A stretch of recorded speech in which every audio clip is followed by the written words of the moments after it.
When I moved into Willowbrook Estates 3 years ago, I thought I'd found the perfect suburban paradise. The houses were beautiful, the lawns immaculate, and the community pool was absolutely gorgeous. What I didn't anticipate was Karen Weatherby, our HOA president, who treated every rule in our covenant like it was carved in stone by the founding fathers themselves. Karen was the kind of woman who wore her authority like a designer handbag, constantly showing it off to anyone within earshot. She had perfectly coiffed blonde hair that never moved in the wind, a voice that could cut glass when she was displeased, and an uncanny ability to appear wherever someone might be bending even the tiniest rule.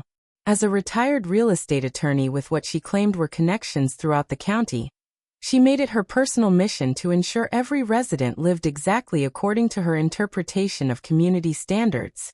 The first sign of trouble came during my second week in the neighborhood. I was enjoying a peaceful Saturday morning swim when Karen appeared poolside, clipboard in hand and disapproval written across her face. Now I need you to understand something important here. The pool hours according to our HOA covenant are clearly stated as 6 a.m. to 10 p.m. daily. It was 8:30 in the morning. Karen cleared her throat dramatically. Excuse me, but I need to discuss your pool usage with you immediately. I treaded water, genuinely confused about what could possibly be wrong. I'm sorry, is there an issue? I checked the posted hours and I'm well within the allowed time frame. She consulted her clipboard with the seriousness of a Supreme Court justice reviewing a landmark case. While technically you're within the posted hours, your swimming style is creating excessive splashing. Article 7, Section 3, Subsection B clearly states that pool activities must not disturb the peaceful enjoyment of other residents. Your freestyle stroke is far too aggressive for morning hours. I stared at her for a moment, waiting for the punchline that never came. She was completely serious. Here I was, the only person at the pool, apparently disturbing the peaceful enjoyment of absolutely no one with my criminally aggressive swimming technique. I see. Well, I'll certainly try to swim more quietly. The sarcasm was lost on her entirely. Over the following months, Karen's pool-related complaints escalated to truly absurd levels. She objected to my choice of swimwear, claiming my navy blue one-piece was too similar to black, which she insisted violated some unwritten aesthetic standard. She complained that I was swimming too many laps, suggesting it showed off, and made other residents feel inadequate about their own fitness levels. She even had the audacity to time my swimming sessions, insisting that staying in the pool for more than 45 minutes was monopolizing a community resource. The breaking point came on a particularly hot Tuesday in July. I had decided to bring a small Bluetooth speaker to listen to some classical music while I swam. The volume was barely above a whisper, certainly quieter than the pool's own filtration system. I was halfway through my usual routine when Karen materialized like a suburban superhero responding to a crisis. "This is absolutely unacceptable," she announced, her voice echoing across the empty pool area. Music is strictly prohibited in the pool area according to Article 9, Section 12 of our Noise Ordinance Guidelines. I paused my swimming and looked around the completely deserted pool deck. "Karen, there's literally no one else here. The music is barely audible, and it's classical music. I hardly think Vivaldi's Four Seasons is going to corrupt the moral fabric of our community." But Karen was just getting started. She pulled out her phone and began photographing me like I was a criminal at a crime scene. "I'm documenting this violation for the HOA board meeting next week." This kind of flagrant disregard for community standards is exactly why property values decline in neighborhoods like this. That's when something inside me snapped. You see, what Karen didn't know about me was that my late husband had left me very well provided for. More than well provided for, actually. I had spent the last 5 years since his passing getting involved in various business ventures, including a small but successful property development company. I also happened to maintain close friendships with several people who worked in municipal planning and zoning. These weren't connections I advertised, but they had proven useful in the past. I calmly got out of the pool, dried off, and smiled at Karen with the kind of pleasant expression that should have served as a warning. "You know what, Karen? You're absolutely right. I should be more mindful of the rules. Thank you for keeping our community standards so high." She looked momentarily confused by my sudden compliance, but quickly recovered her composure. Well, I'm glad you finally understand the importance of following our guidelines.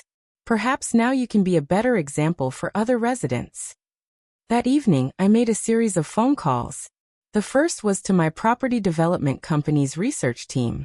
I needed detailed information about every property surrounding Willowbrook Estates, particularly any that might be available for purchase.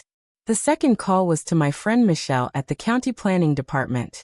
We had worked together on several charitable projects over the years, and she had always been impressed with my attention to detail and follow-through. What I discovered was fascinating. Willowbrook Estates had been built on what used to be a much larger piece of land. The developer had kept 3 small parcels at the edges of the development, originally intending to build additional phases. However, economic conditions had changed, and those parcels had been sitting undeveloped for nearly a decade.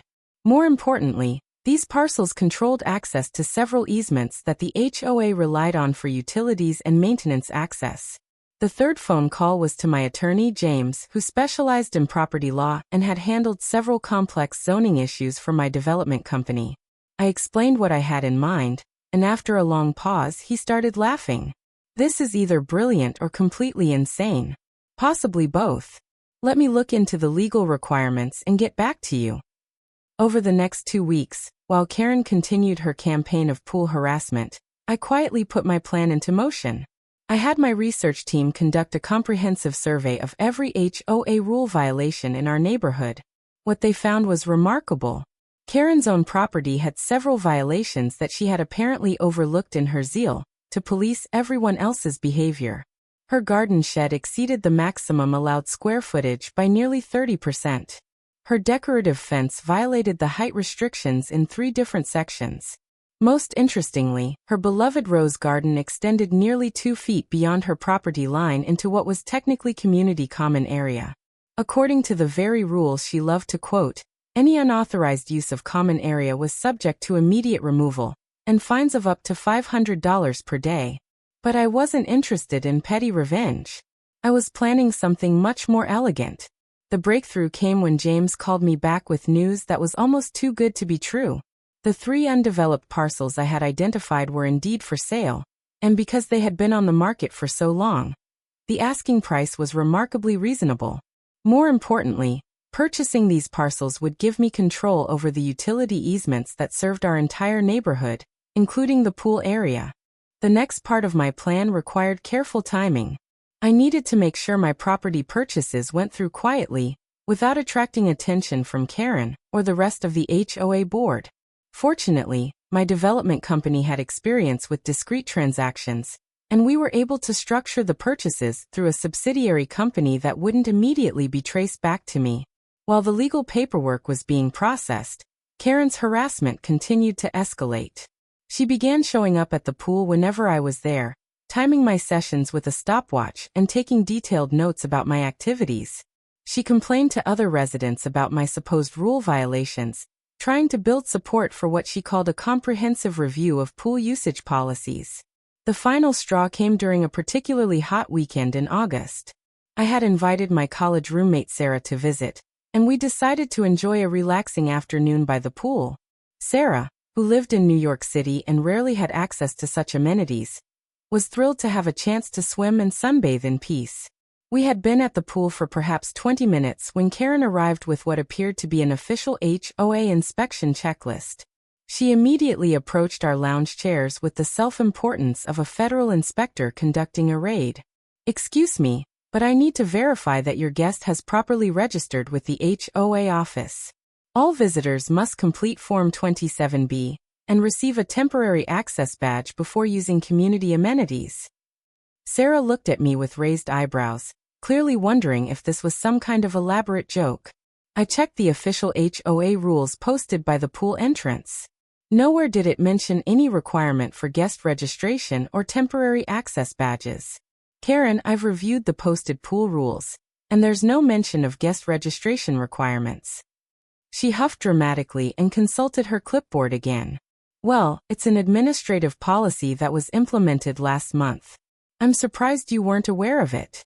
This was clearly something she had just made up on the spot, but she delivered it with such conviction that I almost admired her creativity. I see. And where exactly would Sarah go to complete this registration process? Karen smiled with the satisfaction of someone who had just played what she believed was a winning hand. The HOA office is only open on weekday mornings from 9 to 11 a.m. Your guest will need to return during those hours to complete the proper paperwork before she can use the pool. Sarah, who was one of the most patient people I knew, was now looking genuinely annoyed. She had taken time off from her demanding job as a pediatric surgeon to visit me, and the idea that she would need to interrupt her vacation to fill out paperwork for the privilege of swimming was absurd. That's when I decided it was time to implement my plan. The next morning, I called an emergency meeting with James to finalize the last details of my property acquisition. The 3 parcels were now officially mine, purchased through Willowbrook Development Solutions, a subsidiary of my property company. What Karen and the rest of the HOA board didn't realize was that these parcels came with very specific rights regarding the utility easements that served our community. The pool, along with its filtration system, heating and lighting, was entirely dependent on electrical and water services that ran through easements crossing my newly acquired property. According to the original development agreements, these easements were granted in perpetuity to serve the residential community. However, there was a fascinating clause that allowed the easement holder to implement reasonable restrictions to protect the integrity of the utility infrastructure. James had spent considerable time researching similar cases, and had found several precedents where property owners had successfully implemented access restrictions based on documented misuse or safety concerns. In our case, I had been meticulously documenting Karen's increasingly erratic behavior around the pool area, including her harassment of residents and guests. The beauty of my plan was that it would be completely legal, and would use the very system Karen loved to weaponize against others. I wasn't going to violate any rules or take any actions that couldn't be fully justified through proper legal channels. Instead, I was going to give Karen exactly what she claimed to want: a perfectly rule-compliant community, where every regulation was followed to the letter. I spent the next week preparing my documentation. In addition to the evidence of Karen's harassment, I had compiled a comprehensive report showing how her behavior was creating liability concerns for the community. Her practice of photographing residents without consent, her harassment of guests, and her pattern of making up rules on the spot all created potential legal exposure for the HOA. The final piece of my plan required one more conversation with Michelle at the county planning department. I needed to understand the exact process for implementing access restrictions on utility easements, particularly as they related to community amenities like pools. What I learned was that property owners with easement control could petition the county to implement reasonable access restrictions if they could demonstrate legitimate safety or maintenance concerns. The process required public notification and a brief hearing, but the standards for approval were relatively straightforward if the documentation was thorough. On a Thursday morning in late August, I submitted my formal petition to the county planning department. The petition requested permission to implement access restrictions on the utility easements serving the Willowbrook Estates pool area, based on documented safety concerns and liability issues.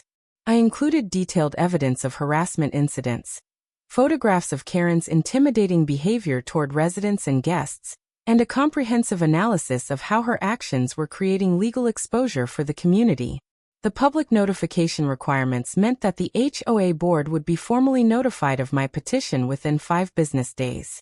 Karen would learn about my property acquisitions and easement restrictions at the same time, which would prevent her from taking any preemptive action to interfere with the process. On the Friday morning exactly 1 week after I submitted my petition, Karen received the official notification from the county planning department. According to the documentation requirements, she was entitled to review all supporting materials and attend the public hearing scheduled for the following Tuesday. I was at the pool, enjoying what I knew would be my last peaceful swim for a while, when Karen came storming across the deck with a thick manila envelope in her hands. Her face was red with fury, and for the first time since I'd known her, her perfectly styled hair looked disheveled. "What exactly do you think you're doing?" she demanded, waving the envelope like a weapon. "I just received some ridiculous notice claiming you own property around our neighborhood, and want to restrict access to our pool." I continued my leisurely backstroke, taking my time to reach the pool edge before responding. "Oh, you received the county notification? That's good. I was hoping the bureaucracy would move efficiently for once." Karen's eyes widened as the implications began to sink in. "You can't just buy property and shut down our pool. This is a community amenity that all residents have a right to access." I pulled myself out of the water and began drying off, taking care to maintain a calm, reasonable tone. "Actually, Karen, I'm not shutting down anything. I'm simply implementing reasonable access restrictions based on legitimate safety and liability concerns. You know, following proper procedures and working within the established system." She frantically flipped through the pages of documentation, her voice becoming higher and more strained with each discovery. "This says you've been documenting resident interactions for months. You can't just spy on people and use it against them." "I wasn't spying on anyone, Karen. I was simply keeping records of incidents that occurred in common areas, exactly like you've been doing with your clipboard and camera for the past year. The difference is that my documentation follows proper legal standards and serves a legitimate purpose." Karen's face went from red to pale as she continued reading. The petition included detailed descriptions of every incident where she had harassed residents or guests, complete with dates, times, and witness statements. It documented her pattern of making up rules, her intimidation tactics, and her creation of a hostile environment around community amenities. "But this makes it sound like I'm some kind of threat to community safety. I'm the HOA president. I'm trying to maintain standards. And that's exactly the problem, Karen. You've been so focused on maintaining your version of standards that you've created a pattern of harassment that exposes our entire community to potential legal liability. The county takes these concerns very seriously." She flipped to the final page of the petition, where the requested restrictions were clearly outlined. If approved, the new easement restrictions would limit pool access to residents who had completed a community safety orientation program and signed a comprehensive behavioral agreement. More importantly, any resident who had been documented engaging in harassment or intimidation of other community members would be subject to a mandatory cooling-off period before being allowed to use community amenities. The cooling-off period for first-time offenders was 30 days. For repeat offenders, it was 6 months. For residents with extensive documentation of problematic behavior, like Karen, it was 2 full years.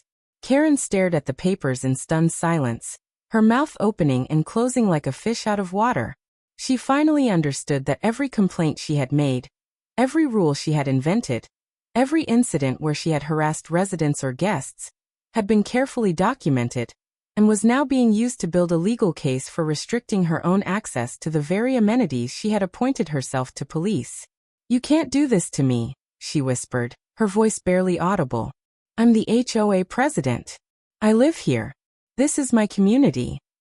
I gathered my things and prepared to leave, pausing just long enough to deliver the final piece of information that would complete her understanding of how thoroughly she had been outmaneuvered. "Actually, Karen, there's one more thing you should know. The county hearing is scheduled for next Tuesday at 2 p.m. As the petitioner, I'll be presenting evidence of why these restrictions are necessary for community safety. As a resident who will be affected by the restrictions, you're welcome to attend and present your case for why the county should ignore the documented pattern of harassment and intimidation." Karen's hands began to shake as the full scope of what I had accomplished finally became clear.